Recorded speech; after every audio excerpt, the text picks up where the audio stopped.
마태복음 25장 14절 말씀부터 31절, 30절까지입니다. 이 부분에 여러분 아주 잘 아시는 달란트 비유가 나와 있습니다. 마태복음 25장 14절부터 달란트 비유가 나와 있습니다. 아주 잘 아시는 말씀이죠. 그걸 다시 우리가 보면서 이 말씀의 의미가 뭔지, 왜 이 말씀을 하셨는지 다시 한번 여러분 깊이 유념하면서 들을 수 있기를 바랍니다. 25장, 사실 24장은 말세의 징조에 대해서 기록하셨다면 25장은 그럼 그 말세를 어떻게 살아가야 되느냐, 어떤 자세로 말세를 살아가야 되느냐라는 문제의 포인트를 가지고 기록하고 있는 말씀들입니다. 우리가 예수님 부활, 승천 때부터 예수님 재림 때까지는 말세라고 그래요. 그러니까 말세는 몇 년을 얘기하는 것이 아니라 예수님 승천하시부터 재림하는 그 사이 전체를 말세라고 합니다. 그래서 여러분 그런 말 들어보셨죠? 말세지말. 옛날 어른들이 썼는데 한문으로요. 말세 중에도 말세다. 뭐 이런 말을 썼잖아요. 그래서 사실은 전체가 다 말세예요. 성경적 의미는. 그래서 이 전체, 예수님 승천하고 재림하시기 전에 이 중간, 재림하시기 이 중간 기다리는 사이를 우리가 어떻게 지내야 되느냐, 어떻게 맞이해야 되느냐, 어떻게 보내야 되느냐라는 메시지를 25장부터 하고 있는 거예요. 24장은 이런 재난과 이런 징조가 있을 거다.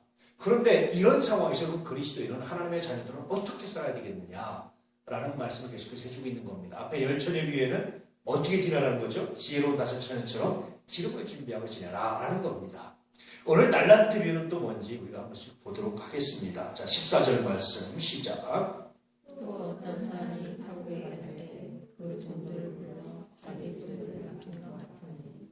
예수님의 비유는요, 항상 생활 밀착형 비유입니다.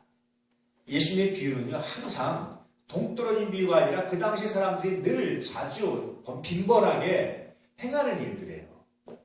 그래서 이런 일들이 실제로 많았습니다. 이 당시에 부자 지주들이 땅이 없어지는 게 아니잖아요. 뭐 소출을 얼마 전 빼먹고 먹을 수 있겠지만 땅이 없어지는 게 아니잖아요. 그러다 보니까 자기가 이렇게 외국에 나가면서 타국에 가든지 어디 멀리 여행 가면 종들을 불러다가 아니면 소작을 줘서 이렇게 농사를 짓게 하고 갔다 오면 얼마나 이렇게 이제 취하게 하는 그런 일들이 종종 있었어요. 그래서 이게 예수님이 그런 일 진짜 있었죠. 이렇게 얘기하는 겁니다. 그러면 그 중에는 게으른 종도 있고 착한 종도 있었고 정직한 종도 있고 악한 종도 있고 별 사람이 다 있잖아요. 그렇죠? 실제로 그런 사람들이 있었던 거예요. 그러니까 그렇게 그랬었죠. 그래서 아주 쉽고 단순한 비유를 통해서 제자들에게 말씀하시는 거예요. 여러 가지 이유가 있는데 그것은 그 당시 제자들이 그렇게 학문적으로나 많은 것을 이렇게 깊이 알아들을 만한 사람들이 아니어서 아주 단순한 이야기를 했습니다. 여러분 주일학교 애들 때 설교할 때 어른들한테 할 때처럼 되겠습니까? 안 됩니다. 저도 간혹가다 주일학교 설교하면요 쇼를 합니다. 쇼를. 솔직 빠지다고 애들한테 하고 쇼를 합니다. 뭐 재밌는 얘기하고 그러려고 그럽니다. 심지어 제가 지금 올라간 귀 내려간 귀 빙글을 돌려라 뭐 여우기 이런 것도 합니다. 올라간 손 내려간 손 빙글을 돌려라 기도선 이런 것도 간혹가다 설교하면 유치부 애들한테도 하고 그럽니다. 왜냐하면 아이들한테 이렇게 알아듣잖아요. 예수님께서 이렇게 아주 쉬운 메시지, 쉬운 비유를 말씀하신 것은 사실은 못 알아들어서 그런 거예요. 저는 사실은 제가 이상처럼 생각하는 꿈이 하나 있는데 뭔지 아십니까? 설교할 때요. 비유 전혀 안 하고 그냥 성경 풀이만 해가지고 이렇게 설교하면 참 좋겠다. 제가 몇 년 동안 그렇게 한번 해봤거든요. 우리 교회에서. 근데 사람들이 설교를 못 듣고 안 들으시더라고. 그래서 제가 다시 비유로 돌아온 거예요. 혹시 여러분 그런 거 느끼셨습니까? 제 설교에 비유가 좀 많아졌다는 거 느끼셨어요? 아무도 못 느끼셨습니까? 여러분들은 처음부터 다 잘 들으셔서 그렇습니다. 제가 몇 년 전에 거의 한 10년 전쯤에는 거의 비유를 안 썼어요. 근데 이래도 우리 교인들은 듣겠지 하고 이제 안 썼어요. 근데 좀 제가 좀 심하다 싶어서 요즘 이제 비유도 쓰고 여러 가지 예화도 들고 이렇게 하는데 여러분들은 뭐 조금 더 잘 들으셨으니까 못 느끼셨겠지만 요즘 제가 예화가 조금 많아 있을 겁니다. 이제 여러분보다 신앙이 좀 약한 분들, 초신자들을 배려하는 것 같다. 여러분들은 뭐 안 해도 되는데 그런 마음으로 이렇게 하는 겁니다. 근데 어쨌든 이 비유가 많다는 얘기는 그런 겁니다. 그래서 예수님이 아주 생활 밀착형 비유를 하셨는데 오늘은 어떤 사람이 타국에 갈 때 종들로서 자기 소유를 맡기는 이 아주 그 당시에 있었던 일들 그 일들에 다시 비유로 말씀하십니다. 자, 15절 말씀 시작.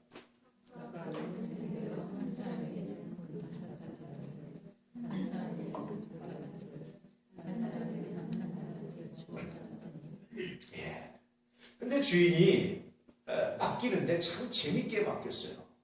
가만히 유심히 보는 거예요. 여러분 생각해 보세요.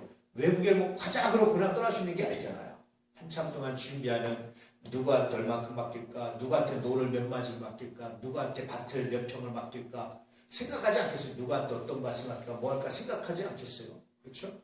면밀하게 검토해 보는 거예요. 검토해 보니까 이 사람은 5달란트에 그릇이 있겠다. 이 사람은 2달란트에 그릇이 있겠다. 이 사람은 1달란트에 그릇이 있겠다라는 생각을 하는 거예요. 예수님 하나님 비유를 하고 있는 건데요. 이 마지막 때에 하나님 예수님 마치 우리한테 그렇게 맡기고 승천하셨다라는 얘기를 하는 겁니다. 근데 다시 돌아와서 계산을 할 거다. 물론 승천했다는 얘기는 전혀 떠나 있는 건 아니죠. 성령을 통해서 우리에게 역사하시고 함께 하시죠. 근데 이제 그렇게 비유하시는 거예요. 그래서 승천하시면서 뭐 하십니까? 여전히 우리에게도 성령을 통해서 달란트를 주시는 거예요. 이 사람은 목사, 이 사람은 뭐 장로, 이 사람은 집사, 이 사람은 뭐, 이 사람은 교사. 이게 달란트를 맡기신 거예요. 이렇게. 교회도 다 이게 달란트가 있습니다. 다 달란트를 맡기신 거예요. 재능대로, 능력대로, 재능이란 말은 다른 말로 능력대로입니다. 능력대로. 다 맡기셨어요. 그래서 성경은 계속해서 뭐라고 말하냐면요. 자기 직분, 자기 일에 충실해야지 남의 일, 남의 것 신경 쓰지 말라는 거예요. 계속해서 이 말씀과 연동되는 말씀입니다. 내가 이런 일을 한다는 것은 이게 내 일이고 내게 맡긴 직분이고 내 능력이지 더 다른 걸로 바라려고 하면 무너진다는 거예요. 그래서 각각 자기의 일에 충실하고 각각 자기의 일에 헌신하라고 성경은 말해주는 게 뭐냐면 그게 내 달란트고 내가 할 거라는 거예요. 근데 우리는 사람은 치명적인 약점이 누구에게나 있죠. 어떤 약점이 있습니까?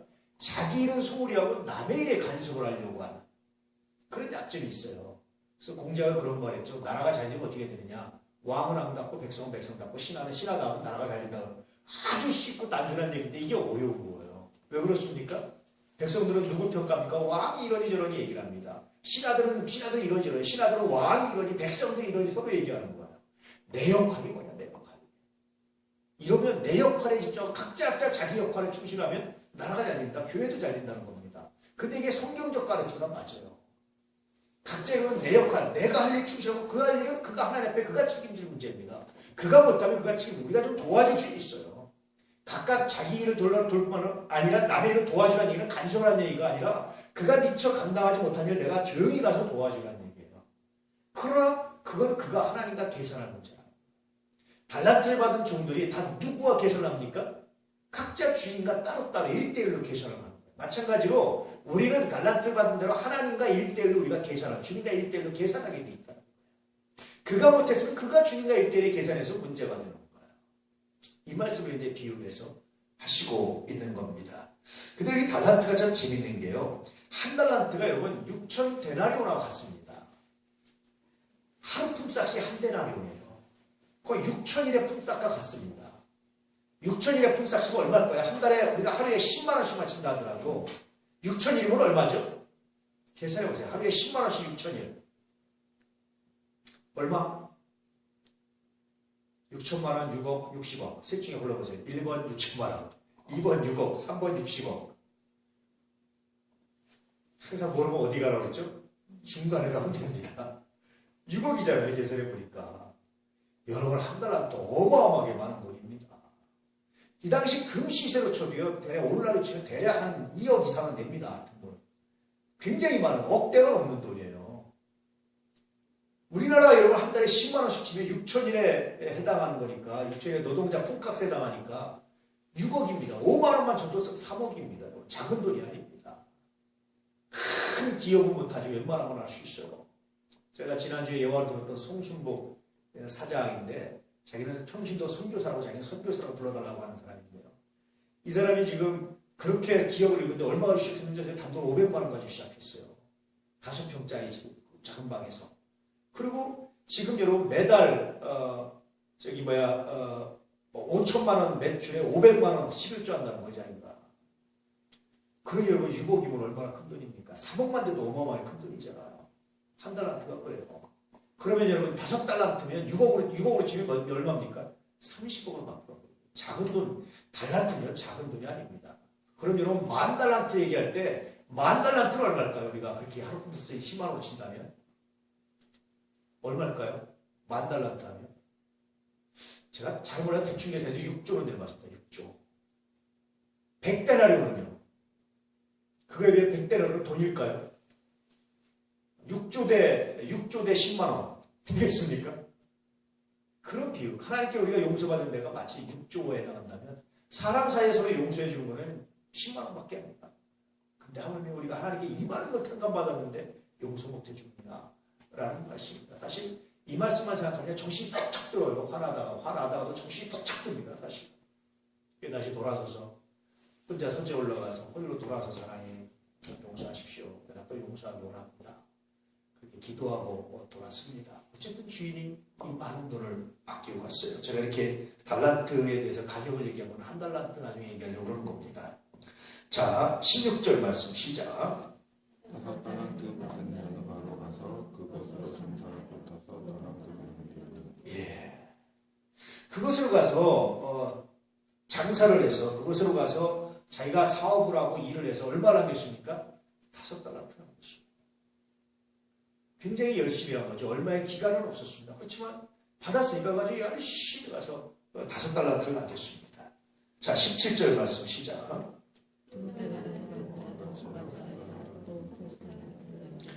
예, 2달란트, 대략 12억 정도 받은 사람도 가서 열심히 해서 12억 정도 또 남겨왔어요.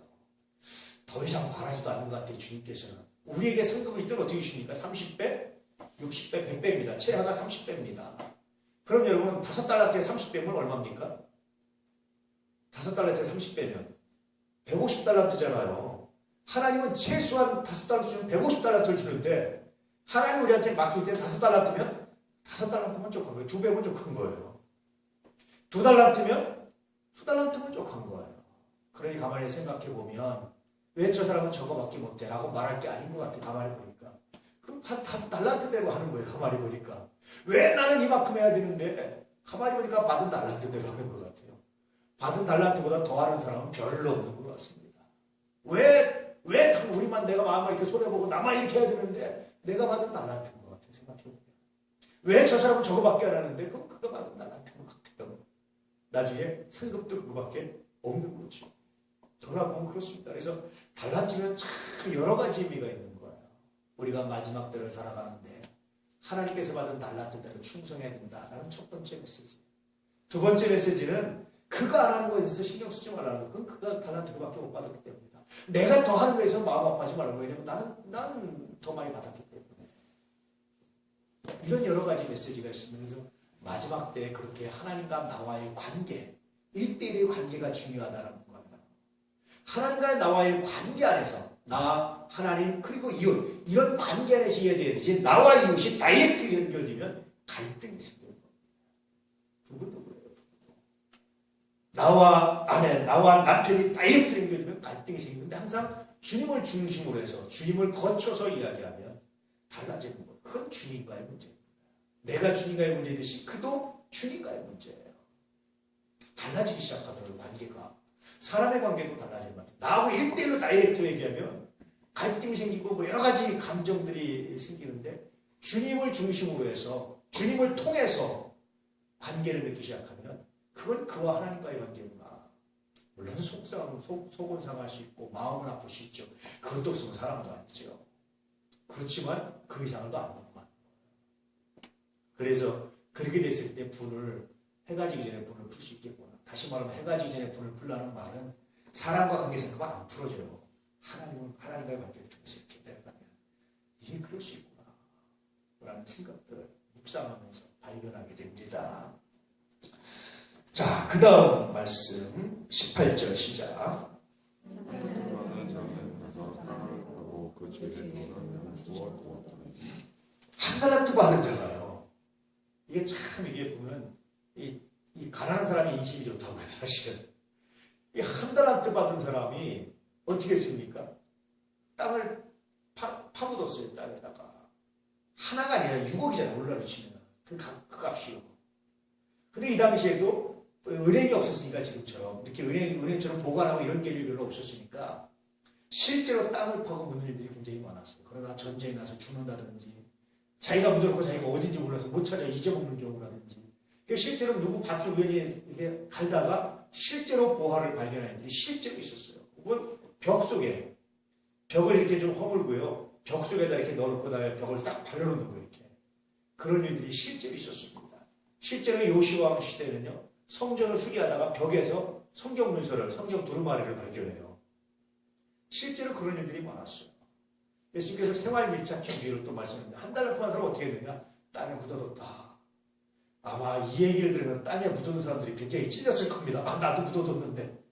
나도 묻어뒀는데 아마 그렇게 찔린 사람들이 많았을 거예요. 언제 들려고. 오늘날도 여러분 땅 사서 묻어두는 사람들 있잖아요. 돈에서 땅을 사가지고 묻어두는 사람 아마 많이 찔릴 겁니다. 돈은 묻어두는 건 아닌 것 같아요. 돈은 묻어두는 건 아닌 것 같습니다. 돈은 활용해야 되는 것 같습니다. 달란트도 활용해야 되는 것 같고요. 재능도 활용해야 되는 것 같습니다. 가만히 좀 묵상해 보면서 그런 생각이 좀 게을러지려고 할 때마다 혹시 내 달란트를 묵히고 있는 건 아닌가. 어떤 신문사 이렇게 간혹가다 이렇게 원고 청탁 받을 때 제가 너무 바빠서 정말 이번에는 바빠서 안 되겠습니다. 이 말이 여기까지 나왔다가 들어가고 혹은 바빠서 안 되겠지만 좀 바쁜데 근데 목사님 써주세요 막 그러면 더 이상 거절을 못한 게 뭐냐면 바쁨에도 불구하고 나한테 요청이 온다는 얘기는 뭡니까? 하나님께서 나에게 주신 달란트가 아닐까. 한번 해보죠. 그래가지고 이제 이렇게 써서 보내드리고 하면 또 고맙게 또 실어주고 이렇게 잘 되는데요. 가만히 생각해보면 달란트를 생각해보면요. 누가 얼마큼 하느냐 중요하지 않아요. 그가 얼마를 헌금하느냐, 그가 얼마큼 헌신하느냐, 그가 일에 얼마큼 하느냐, 나는 왜 이만큼 하느냐, 이거 별로 중요하지 않아요. 이거 왜 그렇습니까? 하나님 나에게 주신 달란트입니다. 그래서 이렇게 생각해보면 이 달란트는 굉장히 많은 게 있어요. 근데 땅에 묻어두는 경우가 있어요. 귀찮아. 나만 해야 돼. 그도 안 하는데 이렇게 땅에 묻어두게 돼요. 땅에 묻어둔다는 얘기는 굉장히 여러 가지 의미인데 그런 겁니다. 왜 나만 해야 돼? 그도 안 하는데 내가 왜 더 해야 되는데 안 해. 땅에 묻어둬. 슬픈 얘기잖아요. 아픈 얘기잖아요. 다시 돌아가서 이 한 달란트를 땅에 묻지 않기를 축복합니다. 그가 어떻게 하느냐는 별로 중요하지 않아요. 그가 얼마큼 했느냐는 별로 중요하지 않아요. 내가 하나님 어떻게 그건 그가 할 일, 그의 책임이에요. 그의 책임 못하는 건 그와 하나님과 계산의 문제예요. 이해되십니까? 이제 그 뒤에 보지만 주인이 각각의 사람과 계산합니다. 같이 연결해서 계산하는 게 각각의 사람과 계산해. 그건 그가 하나님과 계산하는 문제예요. 나는 내가 하나님과 계산하는 문제를 똑바로 계산하면 내 역할이 족한 거예요. 이게 마지막 때에 이 교회가 어지러워지는 때, 이게 핍박이 있는 때, 이게 막 우주가 천체가 흔들리고 막 사람들이 자연재해로 고통당하는 때, 다들 그냥 자기 살려고 아우성칠 때, 바둥바둥할 때, 그리스도인이 가져야 될 삶의 자세라고 말씀하십니다. 자, 그 다음 구절 19절 말씀 시작.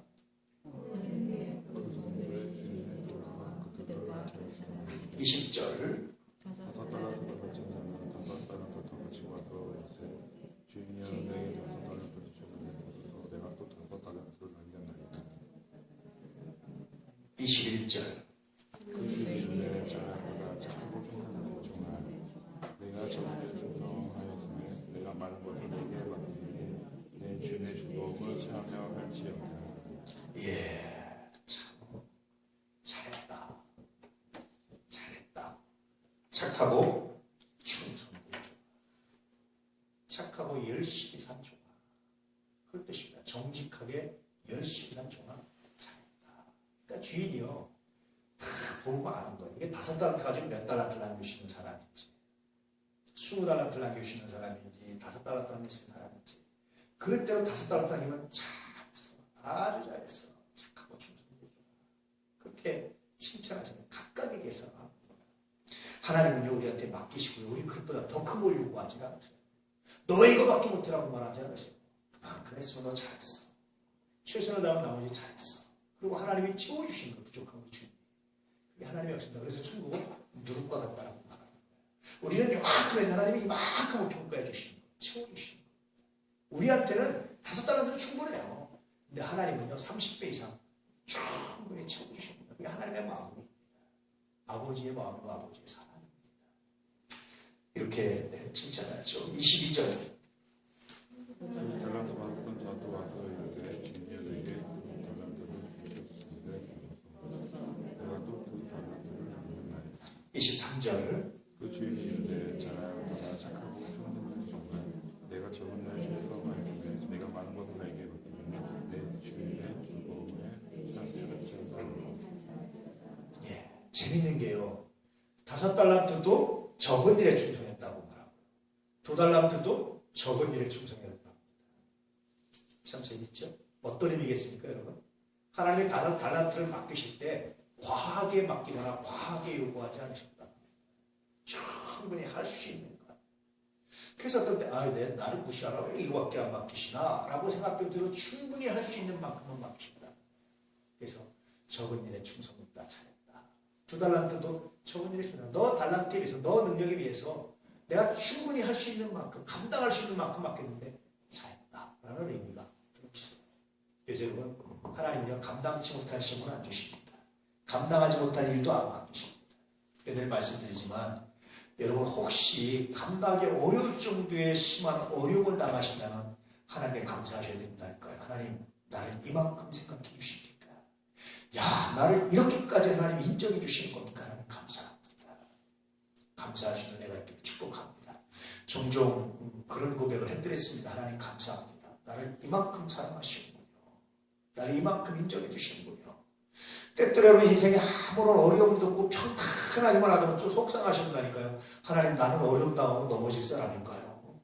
왜 내 삶에는 하나님 이런 큰 짐이 안 오나요? 이렇게 한번 좀 고백해 보셔야 됩니다. 솔직히 말하면. 한번 여러분 생각해 보세요. 그래서 하나님이 감당할 만하게. 그래서 여러분 심한 어려움과 고통 가운데 있다면 하나님 감사합니다. 내가 이것도 능히 감당해서 이것 통해서 내가 아버지 영광을 나타내게 될 줄을 내가 믿습니다. 감사합니다. 내가 5달란트 남기겠습니다. 2달란트 남기겠습니다. 이런 고백을 한번 해볼 수 있기를 주의 이름으로 축복합니다. 그래서요 여러분들이 힘들고 어려움 당할 때 정말 마음이 아프지만 한편으로 감사한 건 뭔지 아세요? 하나님 감사합니다. 그 은혜를 주셔서 감사합니다. 잘 이기게 하셔서 그것이 복이 되게 하십시오. 그렇게 기도도 한다 합니다. 자 24절 말씀. 하나님께 받았자면 나와 이르되 주님이여 당신은 모든 나라가 힘든 데서 버리고 흘리지 않는 데서 보호하는 내가 알았으므로. 주님이 1달란트 맡긴 이유가 있어요.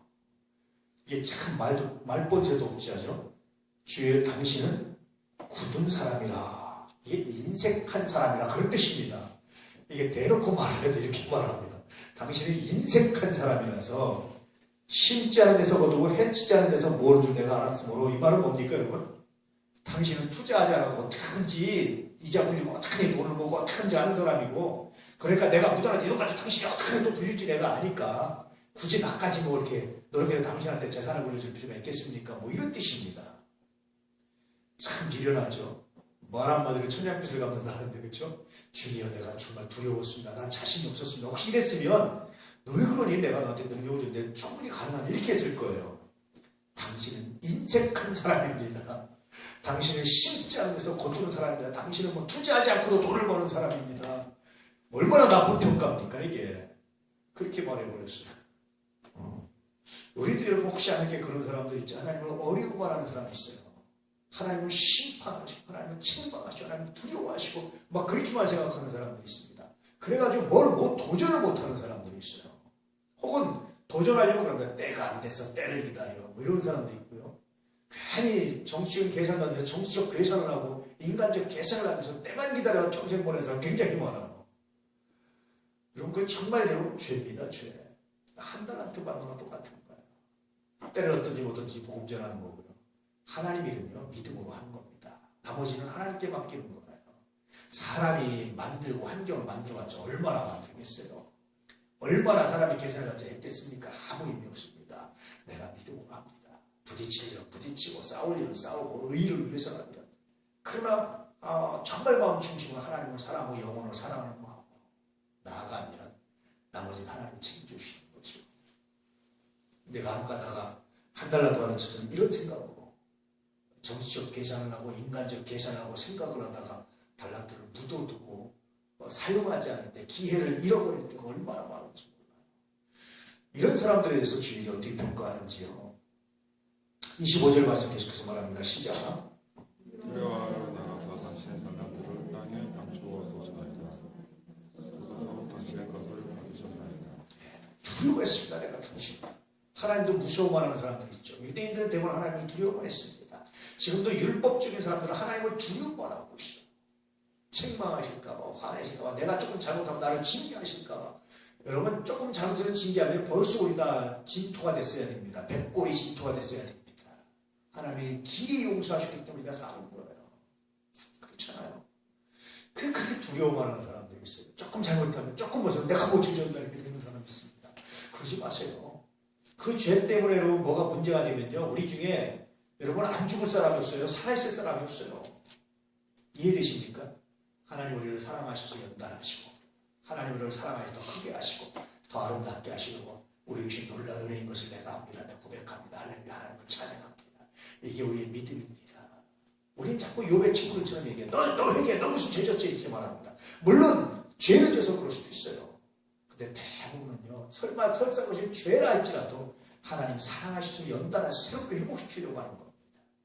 그래서 그 순간 내가 어떻게 하면 좀 더 하나님을 사랑할 수 있을까? 내가 어떻게 하면 이 연단을 잘 받아서 하나님의 영광을 드러낼 수 있을까? 주기도문 강의한 것처럼 내가 생존할 힘만 있어도 내가 하나님의 영광, 하나님의 나라를 구하겠습니다. 하나님 내가 그렇게 하고 싶습니다. 이 고백을 하나님 듣고 싶으신 겁니다. 이 고백과 이 은혜 가운데 나갈 수 있기를 주의 이름으로 축복합니다. 아울러서 욥의 친구들 같은 마음을 정말 조금이라도 있다면 버릴 수 있는 은혜가 있기를 진실로 축복합니다. 할렐루야. 자, 그 다음 말씀 읽어볼까요? 26절 시작. 그 주인이 대답하였되 악하고 게으른 종아 나는 신문에 내가 보고 해지 안 돼서 모르로 내가 아느냐. 주인이 뭐라고 그러죠? 악하고 게으른 종아 핑계대지 마라. 너 악하고 게을러서 그런 거야. 게으른 자는 먹지도 말라고 했잖아. 그러니까 게으른 사람들이 가장 잘하는 게 뭐냐면 핑계입니다. 핑계. 이래서 못하고 이래서 못하고 저래서 못하고 저래서 안 되고 핑계를 대는 거야. 게으른 사람. 부지런한 사람들은 핑계가 없습니다. 하는 거죠. 그래서 게으른 사람들이 핑계가 많아요. 모든 일도요. 부정적 전망을 먼저 하는 사람들이 있어요. 주로 게으른 사람들이 그럽니다. 하기 싫어서. 하기 싫은 사람들에는요. 안 좋은 것만 보이게 돼 있어요. 하고 싶은 사람들에는요. 좋은 것만 보인다니까. 사람도 그렇습니다. 여러분. 사랑할 때는요. 좋은 것만 보여요. 장점만 보여요. 미워하면 뭐만 보입니까? 단점만 보입니다. 장점도 많은데 사실은. 돌아보면 그렇습니다. 하기 싫으면 부정적만 보이고요. 하고 싶으면 장점만 보인다니까요. 물론 전체 조직은요. 이 두 그룹이 잘 조화를 이루어야 무조건 하자만 단점만 보고 덤비다가 망하는 수가 많잖아요. 그렇죠? 그러니까 안 된다고 말하는 사람이 있어야 돼요. 브레이크 거는 사람이. 전체로 보면. 그런데 개인적으로 보면요. 안 된다고 말하는 사람이 성공하는 걸 한 번도 본 적이 없어요. 된다고 생각해서 망해도요. 또 시작하고 망해도 또 시작하고 망해도 또 시작하다 7.8개 지나는 사람들이 얼마나 많은 거예요. 오시긴 얘기가 있습니다. 여러분 에디슨이 전기를 발명하기 위해서 몇 번 실패했다고 그러죠? 대략 10,000번 정도 실패했다고 합니다. 또 하는 건 된다고 해서 또 하고 된다고 또 하고 또 하고 또 하고 도전하니까 그리고 이런 사람이 세상을 얻어가는 거예요. 그래서요. 베드로처럼 예수님이 베드로 수제자로 만드신 이유가 있는데요. 얼마나 성급하게 덤빕니까? 근데 그런 사람이 뭔가 일도 하는 거예요. 일도 만들어 놓는 거예요. 뒤에서 제일 계산하는 사람이 일을 못 만들어요. 덤벼서 하는 사람이 일을 만드는 겁니다. 그런 사람이 아닙니다. 일본의 막부 시대를 연 3일에 대해서 이야기를 하죠. 도쿠가와 이에야스라든지 또 토요토미 히데요시라든지 이런 사람들 얘기하는데 마지막 에도 시대를 연 이 사람들은 잘 도쿠가와 이에야스잖아. 이 사람은 잘 평가해서 이 사람은 기다릴 줄 아는 사람 이러는데 이건 잘못하는 거예요. 기다리기만 하는 사람은 안 오는 거예요. 그걸 만들어가는 거예요. 자기 때를 만들어 적극적으로 만들어가는데 편안하게 만들어가는 것도 있죠. 그래서 기회가 있을 때 딱 잡고 토요토미 히데요시 아들을 딱 그냥 제거해버리고 자기가 딱 째가지고 이 에도 시대를 열잖아요. 그래가지고 일본의 이 전성기가 에도 시대입니다. 그래서 지금도 일본의 유명한 맛집이다 에도에 있잖아요. 기가 막히면 그래서 사람들 지금 사람들 신도시를 만들고요. 사람들 강제로 이주시켜가지고 거기다가 도시를 만들고 거기서 자기 시대를 열어간 거예요. 300년 동안 막부 시대를 열어간 겁니다. 대단한 사람입니다. 그냥 기다린 게 아니에요. 만들어간 거예요. 잘못하면 기다리기만 했다면 기다린 게 아니라 만들어간 겁니다. 자기 위치를 언제나 때면서 만들어간 거예요. 기가 막힌 사람입니다. 여러분 그런 사람이 없는 거예요. 일을 만들어가는 사람, 부정적 전망이나 긍정적 전망하는 사람. 부정적 전망을 가지고 남 좋은 일을 시킬 수 있어요. 조심하게 시킬 수 있지만 자기 삶은 무너지는 겁니다. 긍정적 전망을 가지고 나가는 될 수 있기를 주의 이름으로 축복합니다. 그래야 희망이 있어요. 미래가 있어요. 그래야 달라집니다. 할렐루야. 이 은혜가 있기를 주의 이름으로 축복합니다. 자, 그 다음 절 볼까요? 시작. 그러나 내가 마땅히 내 돈을 지불하여 못하게 하겠다가 내가 돌아와서 내 온 물자를 받게 할 것이다. 네. 이 말이 뭔 말이냐면요. 네가 정말 내가 이렇게 돈 계산을 기가 막히고 재산 증식을 정말 기가 막히게 한다고 생각했으면 갔다가 이게 이제 이 당시 은행업이 있었습니다. 지금처럼 돈을 막 갖다 맡길 수는 없었지만 돈을 빌려주고 이자를 관리해주는 은행업이 있었어요. 이 은행업이 한 2600년 전쯤에 바벨론에 처음 생겼습니다. 공식적으로. 그전에는 고리대금업이었어요. 사금융인데 일종의 공식적인 금융을 만들었습니다. 그게 대략 2600년 전쯤에 바벨론에서 만들었는데 이 남유다가 망한 다음에 바벨론으로 포로를 끌었을 때 가장 신종 기업이면서 돈 만지는 일들을 굉장히 천하게 생각했거든요. 이 돈 만지는 직업을 유대인들한테 준 거예요. 그래서 유대인들은요, 이 돈 만지는 일을요, 조상대대로 2600년 동안 해온 겁니다. 얼마나 돈의 귀재들이겠습니까? 그래서 그때 은행업이 생기기 시작했어요. 이제 사적인 거리대금업이 아니라 합법적으로 이자를 얼마 받고 이렇게 할 수 있도록. 그랬어요. 그런 일들이 이제 이 안에 들어가 있었단 말이죠. 그래서 원래 유대인들 사회에서는 유대인들 동족끼리는 돈을 못 빌려주게 돼 있어요. 그냥 주는 거지. 이자를 못 받게 돼 있었습니다. 주면 딱 원금만 받게 돼 있어요. 빌려줬습니다. 근데 예수님 이 당시에는 동족들 간에도 이자놀이 같은 게 있어요. 은행업 같은 게 있었어요. 그래서 이제 주인이 말하는, 네가 정말 나를 이렇게 투자의 귀재, 노력하지 않고도 얻는 사람, 그런 사람으로 생각했다면 투자가 됐으면 해야 될 거 아니야, 갖다가. 그럼 내가 그거 가지고 굴리고 어떻게 해가지고 내가 돈을 만들었을 거 아니야. 그러니까 이 사람 한 달란트로 말한 사람은 악하고 게으르다고 말한 이유가 뭡니까, 여러분? 핑계라고 했어. 네가 일하기 싫어서 내 핑계를 댔지. 진짜 네가 네 말대로 내가 그런 소리인 줄 알았으면 네가 그 생각 들으면 갖다 맡겼어야지. 그래 너는 악하고 게으른 사람이야. 라는 이런 아주 적나라하게 빠져나갈 구멍이 없이 얘기하세요. 여러분 아십니까? 하나님의 심판대 앞에서 핑계할 수 없다는 사실을. 하나님은요, 빠져나갈 수 없을 만큼 완벽한 증거를 가지고 우리에게 유죄를 혹은 무죄를 선언하시는데, 무죄는 하나님의 은혜로, 유죄는 그렇게 완벽하게 빠져나갈 그런 구멍이 없을 정도로 완벽한 증거를 가지고 선언하시는 거예요. 이 악하고 게으른 좀 선언하는 겁니다. 만약에 그래서 또 핑계를 댈 수 있죠. 아, 그렇지 않습니다. 라고 말합니다. 그런데 이렇게 완벽하게 증거를 얘기하니까 빠져나갈 수 없고 핑계할 수 없다. 그래서 하나님의 심판 대표는 핑계할 수 없다라는 말씀이 그것을. 그러니 여러분, 이제 하나님 때문에, 누구 때문에, 뭐 때문에 다 핑계입니다. 정말 누구 때문에 내 신앙이 흔들린다면 그 사람이 내 삶의 모든 것이어야 되는 거예요. 영생보다 더 중요한 거니까. 그렇지 않잖아. 매일 묵상하고 매일 생각하고 내 몸보다 더 아껴줘야 되고 내가 먹는 것보다 더 좋아야 되고 이래야 되는 거야. 그렇지 않잖아. 핑계입니다. 어떤 핑계입니까? 내가 하나님께 열정을 낳아주고 내가 하나님께 헌신하기 싫어. 내가 하나님께 헌신하기 싫은 핑계에 불과하다라는 것을 악하고 게으른 중에 표현해주고 있다라고 볼 수 있어요. 그래서 마지막 때는요. 마지막 때, 이 고난의 때, 이 환난에 따른 어떤 성도들이 어떻게 살아가야 되느냐. 그런 핑계가 아니라 내가 하나님을 바라고 할렐루야. 그런 믿음으로 살아가야 마지막 때에 승리할 수 있다라는 것을 말씀해주고 있죠. 자, 그 다음 말씀.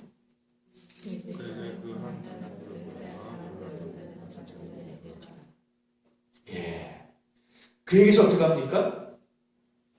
28절에 보셨죠, 지금? 예. 한 달란트를 빼서 어떻게 했습니까? 10달란트. 10달란트 누구죠? 5달란트 받아서 5달란트 받은 사람한테 주는 거예요. 그러면서 이렇게 말씀하십니다. 29절 시작.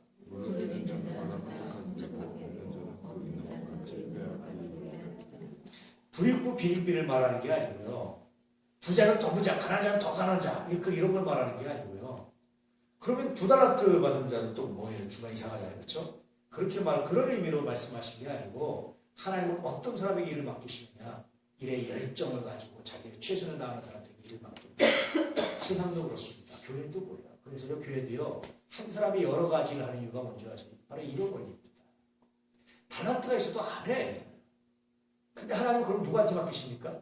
그 일을 뺏어서 더 열심히 하는 사람한테 맡깁니다. 왜 그런 줄 아십니까? 이게 하나님 나라의 상급입니다. 이게 굉장히 귀한 거예요. 정말 놀라운 겁니다.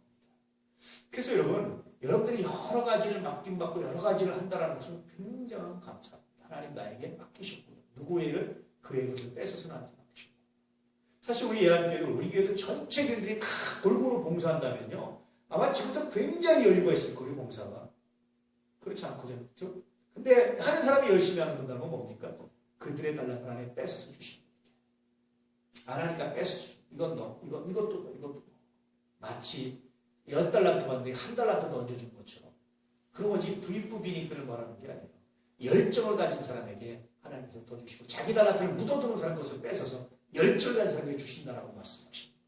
결국은 천국은 어떤 사람이 가느냐 침노하는 자의 것이다. 그래서 말합니다. 요한의 때부터 지금까지 천국은 침노하는 자의 것이다. 열정을 가지고 하나님을 바라고 자기의 달란트를 최선을 개발하는 사람에게 더 많은 달란트를 주시고 더 많은 사역을 주시고 더 많은 열매를 맺게 하시고 하나님 나라의 상급을 주십니다. 그렇게 말씀해 주고 있는 거예요. 그러니 여러분 다시 말씀드립니다. 달란트비를 통해서 마지막 때 살아갈 성도들의 삶의 제스에 대해서 말씀하고 있는데 누가 얼마큼 하느냐 누가 얼마큼 하느냐 왜는 저는 그밖에 안 하냐 나는 이만큼이나 하는데 이렇게 말하지 말라는 거예요. 그건 내가 받을 거다. 그가 안 할 때는 그의 달란트까지 뺏어서 하나님이 나에게 주십니다. 목회를 하면서요 이 달란트비와 유사교는 너무 많이 봤어요. 제가 처음에 설교를 교회에서 설교를 시작한 것이 87년도부터입니다. 지금 보면 거의 28년 됐잖아요. 설교. 군대에서도 뭐 군종하고 하겠습니다. 거의 설교를 하고 있어요. 근데 그렇게 설교를 하고 하면서 또 교회를 그때부터 봉사한 거죠. 이렇게 봉사하면서 느낀 게 있었어요. 그것은 뭐냐면 달란트는 묻어두면 없어진다. 은사는 묻어두면 없어진다. 어떤 사람은 방언에서 받는데 안 쓰니까 나중에 못해요. 어떤 사람은 어떤 은사를 받는데 안 쓰니까 못해요. 묻어두면 없어집니다. 은사는 영원한 게 아니에요. 묻어두면 없어져요. 자꾸 쓰셔야 됩니다. 방언 은사도요. 여러분 기도하실 때마다 혼자 하시면 열심히 쓰십시오. 통성이 될 때 열심히 하십시오. 통성으로 뭐해서 그렇게 부끄러우면 방언으로 열심히 하셔도 괜찮습니다. 이렇게 어떤 무질서하게 하는 게 문제죠. 질서라서 여러분 허락될 때 열심히 하셔도 괜찮습니다. 그래서 은사를 자꾸 살리셔야 돼요. 근데 은사를 묵히면 은사는 없어져요. 없어집니다. 세상적인 솜씨도 자꾸 묵히면 없어지잖아요. 똑같습니다. 그러면 말세를 살아가는데 쳐줄 수밖에 없습니다. 시험에 들 수밖에 없다는 사실을 말씀해 주고 있습니다. 두 번째는 말씀드렸다시피 다른 사람이 하는 일 신경 쓰지 마십시오. 나와 하나님과의 관계입니다. 내게도 맡기셨다면 그 사람의 달란트 빼서 하나님 나한테 맡기신 내가 알고 감사하고 감당하기 원합니다. 그러나 그가 또 준비해서 주라고 하시면 또 나눠줄 수도 있는 마음 이런 마음 가지고 감당하시는 내가 있기를 축복합니다. 저는 참 멋있는 분들이요. 백발이 성성한데 성가대생이나 교사하는 분들이 그렇게 멋있어요. 이게 조금 지나면 후배한테 물려줘가지고 괜히 이렇게 시건방지 소리를 가끔 합니다. 여러분 하나님 나라 갈 때까지 후배 없습니다. 물론 걸림돌이 되면 안 돼요. 필요하면 또 한 팀을 만들면 돼요. 만들어서 다시 한번 돌리면 돼요. 이렇게 교대로 하면 돼요. 이렇게. 그러면 되는 거예요.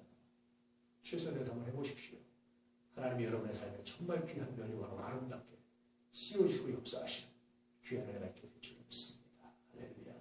그렇게 사명 감당하시게 되길 바랍니다. 30절 마지막 시작. 무익한 종을 각각 얻은 대로 내쫓으리라. 거기서 슬퍼 울며 이를 갈리라. 바깥 어두운데 지옥을 상징하는 거고요. 거기서 슬피 울면서 이를 갈리라. 내가 왜 그랬던 거 한탄하며 산다고 한탄. 이를 갈려서 한탄하는 거예요.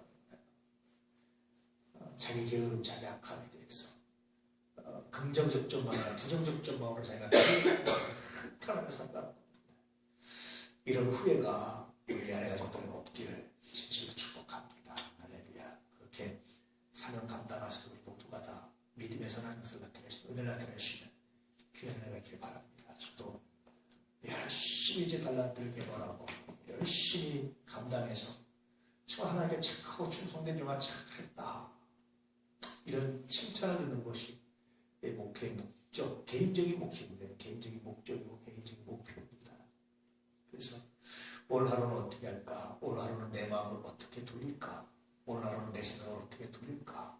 오늘 하루는 내 몸을 어떻게 드릴까? 이런 생각을 다 해요.